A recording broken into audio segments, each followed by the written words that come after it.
Guys, শান্তর শিক্ষণীয় একটা ভিডিও। আসুন আমরা সবাই মিলে ভিডিওটা দেখি।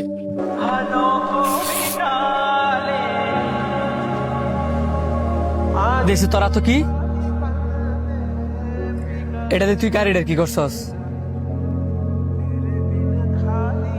মানে গাড়িটা যা আসর ফেলাইছস জরিমানা দেওয়া লাগবো। জরিমানা দিব গাড়ায়। আব্বা কেউ তো দেখছে না, লো আমরা যাইগা। চুপ আয়।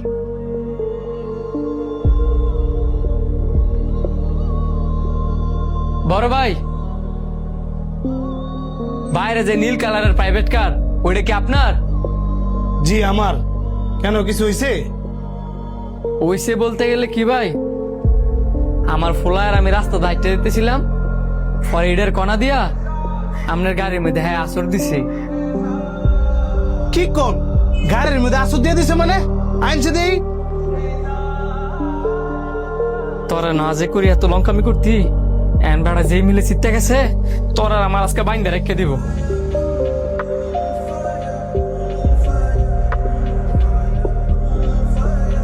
আপনার ফুলা এটা কোনো কাম করছে? গাড়িটার মধ্যে কত বড় আসর দিছে? ভাই আমার ফোলায় তো বাচ্চা মানুষ, হ্যাঁ বুঝা করে নাই। এন আপনার এই দায়িত্বটা সারাইতে কতটা লাগবো আমার কোন, আমি জরিমানা দিয়ে দিব। জরিমানাটা বড় বিষয় না, তবে আমি আপনার সততা দেখা অবাক হইলাম।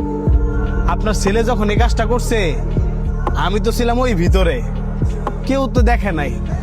আপনারা চাইলে তো যাইতে গিয়ে পারতেন, কিন্তু তা না কইরা আমারে খুঁজে বের করলেন। কেউ দেখে নাই মানে? আপনার এই কথাটা হচ্ছে ভুল। প্রথমত আমার আল্লাহ দেখছে, দ্বিতীয়ত আমার পোলাইটা সাক্ষী।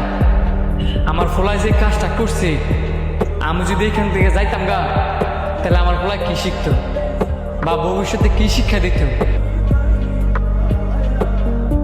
এই যে সে একটা অপরাধ করছে, তারা যদি আমি প্রশ্রয় দেই, তারা যদি আমি অনুতপ্ত না শিখাই, তাহলে ভবিষ্যতে বড় বড় অপরাধ কইরা তার ভিতরে অনুতপ্ত কাজ করতো না।